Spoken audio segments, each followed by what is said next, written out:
Break तो बाद एक बार फिर तो आप सब का स्वागत है। लोक सभा दे विच सांसद हरसिमरत कौर बादल दे वल्लों जोरदार स्पीच एक बार फिर तो दी गई है। सप्लीमेंटरी ग्रांट्स उत्ते चर्चा दौरान किसानां दा हरसिमरत कौर बादल एक बार फिर तो मुद्दा चुकी है। ते अपनी स्पीच दौरान उन्होंने वल्लों कहा गया कि डीजल यूरिया की कीमत लगातार वधदी जा रही है, पर दूसरे पासे किसानां दी आमदन उत्थे दी उत्थे ही बनी हुई है। किसानां दी आमदन नहीं वध रही। नाले इस दौरान हरसिमरत कौर बादल ने कहा कि MSP दे विच मामूली वाधा करके किसान नूं बनदा हक नहीं दिता जा रहा।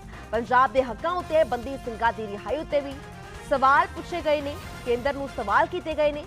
पंजाब दे हक्कां दे घाण करन वाली कांग्रेस दी राह उत्ते भाजपा सरकार तुर चुकी है। हरसिमरत कौर बादल ने इस दौरान संसद विच बकायदा पखती हुई स्पीच दी है। नाल ही आख्या कि साडे पानी राजधानी इथों तक कि SGPC उत्ते भी कब्जे करन दियां कोशिशां लगातार चल रही ने। लोकां दे पैसे दे नाल दिते जा रहे सरकारी इश्तिहारां उत्ते टैक्स लगाउण दी मांग कीती है।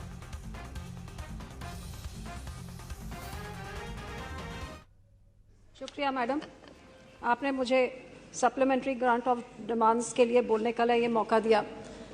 मैं आही पूछना चाहनी हाँ कि जिथे इस सरकार ने एक बार फिर तकरीबन 4 लाख करोड़ का होर ग्रांट की मांग की है, इस ग्रांट विचों वो कितना वड्डा हिस्सा है जिहड़े अपने किसानां दे कोल जाऊगा? क्योंकि 2014 च जब सरकार बनी सी उन्होंने कहा सी कि असीं 2022 तक किसान की आमदन नूं आपां दुगना करांगे, लेकिन अज 2014 ते 2022 दे विच आपां देखिया जाए तो दुगना आमदन तो पता नहीं की हुई है कि नहीं हुई है। MSP तो की होनी सी, लेकिन डीजल दी कीमतां जरूर डबल हो गई ने।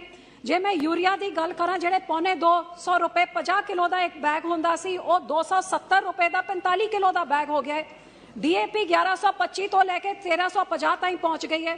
हर चीज की कीमत आपां जे कल्ले GST की मैं गल कर ला कि GST जिहड़ी किसानां दे उत्ते जिहड़ी पैंदी है, खेत दी दवाइयां दे उत्ते 18%, ट्रैक्टर दे उत्ते 28%, बीजां दे उत्ते 12%, हरेक किसानी यंत्र दे उत्ते 28% तक कल्ले GST।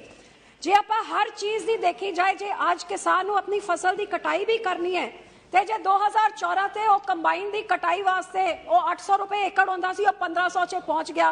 ते एक कणक वास्ते ते झोने वास्ते जिहड़ा 900 होंदा सी, वो 2000 तो भी टप गया है। सो दुगनी आमदन तो पता नहीं, लेकिन कीमतां जरूर किसान दी जिहड़ी इनपुट कॉस्ट होंदी है वो दुगनी तो भी वध हो गई है। ते MSP च जिहड़ा वादा होया है, जे 2014 ते कणक 1400 सीगी, अज 2100 हैगी। जे झोना 1350 सीगा ते अज 1980 के नेड़े हैगा। कल्ले 2% इनक्रीज हुई है MSP दे उत्ते ते 100% ते इस तो भी वध इनक्रीज हो गई सब इनपुट कॉस्ट चे। मैं आही पूछना चाहनी हाँ कि जे इन्हां चीज़ां दी आपां इन्हां चीज़ां नूं देखिए ते इस किसानी अंदोलन नूं आपां देखिए। आज मैं सरकार तो आही पूछना चाहती हाँ कि तुसीं किसानां नूं एक आश्वासन दिता सी असीं MSP लाजमी करांगे ते स्वामीनाथन कमीशन की रिकमेंडेशन के हिसाब दे नाल C2 + 50% थोड़ी MSP होगी। आज मैं सरकार तो पूछना चाहती हाँ कि वो की मजबूरी है कि लिखत ते देण दे बावजूद तुसीं किसानां नूं जिस तरह की MSP स्वामीनाथन कमेटी ने कहा उन्होंने क्यों तुसीं पूरा नहीं कर रहे हो? दूजी गल, MSP जिन्हां नूं तुसीं दिता है उस MSP नूं तुसीं हरेक फसल च दिओ ते उस फसल की प्रोक्योरमेंट में तुसीं गारंटी करने वास्ते की कर रहे हो? ते जदों तक तुसीं आ चीज़ां नहीं करोगे फिर तुसीं 6000 रुपए किसान सम्मान निधि दे दो, फलां टिमका दे दो, लेकिन किसान थोड़े डोज दे उत्ते थोड़ी रहमत दे उत्ते नहीं जीना चाहता, आत्मनिर्भर बनना चाहता है, आत्म सम्मान दे नाल जीना चाहता है। वो ताही होगा जे तुसीं उन्हां नूं फसल की पूरी लागत तुसीं दोगे। वो कदों दोगे ते ये पैसे जिहड़े तुसीं ले रहे हो इहदे विचों किसान नूं किन्ना मिलूगा? ये मैं तुहाडे तो जानना चाहती हाँ।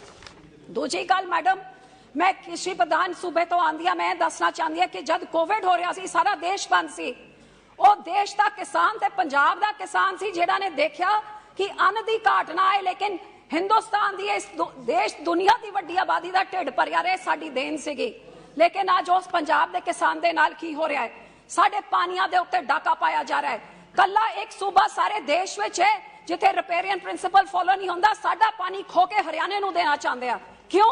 साडी राजधानी चंडीगढ़ ओनू कमजोर हक नूं कमजोर किया जा रहा है। जिहड़े इस पार्लीमेंट ने सानू वादा किया सी, आज साडी राजधानी भी साडे तो खोई जा रही है। ते होर छड्डो, साडे धार्मिक स्थानां नूं भी नहीं छड्डिया गया। ਜਿਹੜੀ ਇੱਕ ਇੰਟਰਸਟੇਟ ਬੋਡੀ ਸਾਡੀ ਐਸਜੀਪੀਸੀ ਸੀਗੀ, ਜਦ ਪੰਜਾਬ ਦੇ ਟੋਟੇ ਟੋਟੇ ਕਰਕੇ ਤੁਸੀਂ ਦੂਜੇ ਸੂਬੇ ਬਣਾ ਦਿੱਤੇ ਸੀ, ਅੱਜ ਹਰਿਆਣਾ ਨੇ ਵਕਫ ਕਮੇਟੀ ਬਣਾ ਲਈ। ਇਹ ਪਾਰਲੀਮੈਂਟ ਤੋਂ ਇਲਾਵਾ ਕੋਈ ਸਟੇਟ ਨਹੀਂ ਇਹਦਾ ਫੈਸਲਾ ਕਰ ਸਕਦਾ, ਲੇਕਿਨ ਹਰਿਆਣਾ ਨੂੰ ਫੈਸਲਾ ਕਰਨ ਦਿੱਤਾ। ਜੇ ਕਾਂਗਰਸੀਆਂ ਨੇ ਹਮੇਸ਼ਾ ਪੰਜਾਬ ਦਾ ਹੱਕ ਮਾਰਿਆ ਤੇ ਅੱਜ ਇਹ ਸਰਕਾਰ ਵੀ ਪੰਜਾਬੀਆਂ ਤੇ ਸਿੱਖਾਂ ਦੇ ਹੱਕ ਮਾਰਨ 'ਚ ਕੋਈ ਘਾਟ ਕਮੀ ਨਹੀਂ ਛੱਡ ਰਹੀ ਹੈ। मैं पूछना चाहती हूं, ना साडे सूबे दी कोई राजधानी, इकलौता सूबा है सारे देश च जिहदी कोई राजधानी नहीं है। साडे पानी दे उत्ते डाका मारिया जा रहा है, साडे धार्मिक संस्थावां ते उत्ते डाका मारिया जा रहा है। क्यों उस कम्यूनिटी दे नाल तुसी इन्ना धक्का कर रहे हो जिन्हें सब तो वध खून डोलिया देश की आजादी वास्ते, तो सब तो वड्डा योगदान देश का ढिड पालन वास्ते करते हैं। ये क्यों किया जा रहा है? कदे साडे नाल दे गवांढ दे सूबियां नूं मैनू कोई इतराज नहीं, जरूर उन्होंने टैक्स कंसैशनस दिओ, कदे हिमाचल नूं, जम्मू कश्मीर नूं, उत्तराखंड नूं, लेकिन पंजाब दे नाल क्यों धक्का?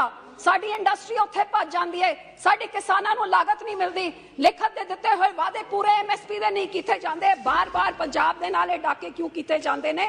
फास्टेस्ट ग्रोइंग इकोनॉमी दी बहुत वड्डी गल कीती जांदी है, बड़ी चंगी गल है, लेकिन 60% हिंदुस्तान जेड़ा खेतां 'च रहिंदा है, जेड़ा रूरल एरिया 'च रहिंदा है, ਉਹਨਾਂ ਦੀ ਕੀ ਗਰੋਥ ਹੋ ਰਹੀ ਹੈ? ਕਦੇ ਉਹਦੇ ਬਾਰੇ ਵੀ ਸੋਚੋ। ਉਹ ਤਾਂ ਉਹਨਾਂ ਦੇ ਬੱਚੇ ਬੇਰੋਜ਼ਗਾਰ ਹੋ ਕੇ ਫਿਰ ਰਹੇ ਨੇ, ਸਾਡੇ ਸੂਬੇ ਦੇ ਬੱਚੇ ਬਾਹਰ ਭੱਜੀ ਜਾ ਰਹੇ ਨੇ ਕਿਉਂਕਿ ਕੋਈ ਭਵਿੱਖ ਹਿੰਦੁਸਤਾਨ 'ਚ ਪੰਜਾਬ 'ਚ ਨਜ਼ਰ ਨਹੀਂ ਆਉਂਦਾ। ਉਹਨਾਂ ਦੇ ਬਾਰੇ ਵੀ ਮੈਂ ਪੁੱਛਣਾ ਚਾਹੁੰਦੀ ਕਿ ਅੱਜ ਬੇਰੋਜ਼ਗਾਰੀ ਕਿਉਂ ਇੰਨੀ ਵੱਧ ਗਈ ਹੈ, ਮਹਿੰਗਾਈ ਕਿਉਂ ਵੱਧ ਗਈ ਹੈ? ਫਾਸਟੈਸਟ ਗਰੋਇੰਗ ਇਕਨੋਮੀ ਕੁਝ ਚਿੰਨਤ ਲੋਕਾਂ ਵਾਸਤੇ ਹੋ ਗਈ, ਲੇਕਿਨ ਆਮ ਜਨਤਾ ਵਾਸਤੇ ਕੋਈ ਫਾਸਟੈਸਟ ਗਰੋਇੰਗ, ਸਾਰਿਆਂ ਦੀ ਆਮਦਨ ਘਟ ਰਹੀ ਹੈ, ਕਿਸਾਨ ਦੀ ਘਟ ਰਹੀ ਹੈ, ਗਰੀਬ ਦੀ ਘਟ ਰਹੀ, ਦੁਕਾਨਦਾਰ ਦੀ ਘਟ ਰਹੀ ਹੈ। ਅਖੀਰ 'ਚ मैं सरकार ਨੂੰ कुछ सुझाव देना चाहांगी कि अपने आमदन तुसी किवें वधाओ। आज इत्थे वित्त मंत्री जी बैठे हुए ने, madam finance minister, I would like to give you a suggestion as to how to increase your income. I request you as an MP that please increase your GST or taxes or any other collection on all sarkari ads which come out, because I come from a state where there is a government which 6 years ago our government used to spend 20 crores on advertisements. Today they are spending 750 crores per year on सरकारी, रोज के 3 करोड़ रुपए सरकारी advertisements के।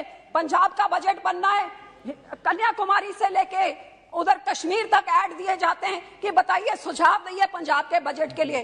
तो ये राज्यों की सरकारें, राज्यों का पैसा देश भर में अपने आप को चमकाने के। मैडम फेसबुक में जो ऐड दिए 80% पंजाब के पैसों से, आपको पता है गुजरात में 80% ऐड दिए गए पंजाब के पैसों के साथ। तो मैं मैडम को कहूंगी, ये जो सरकारी एड्स होते हैं ना, उसमें जरा टैक्स बढ़ाइए ताकि ये राज्यों की सरकारें 10 बारी सोचें, लोगों को पैसे है उसे लुटाने के बजाय पंजाब के लोगों को, राज्यों के लोगों को उन पैसों का फायदा होए, हमारे बच्चों को नौकरी मिले, हमारे किसानों को अपने फसल का पूरा हक मिले, और हमारे सिखों के साथ ऐसे धक्का ना करिए कि बिल्किस बानो कहे तो बलात्कारी रिहा हो जाते हैं, लेकिन हमारे कैदी राजीव गांधी के कातिल रिहा हो जाते हैं, लेकिन 550 साल गुरु नानक देव जी के उनके पूर्व पे जो वादा किया था कि बंदी सिखों को छोड़ा जाएगा, वो 28-28 साल के बाद आज भी जेलों में सड़ रहे हैं। ये सरकार अपने वादे पूरे करे, किसान के साथ, सिखों के साथ और गरीबों की तरफ देखे। नहीं तो फास्टेस्ट ग्रोइंग इकोनॉमी आपके लिए बोलने के लिए होगी, लेकिन लोगों का जो हाल हो रहा है वो हकीकत से बहुत दूर है जो आप कह रहे हैं। शुक्रिया।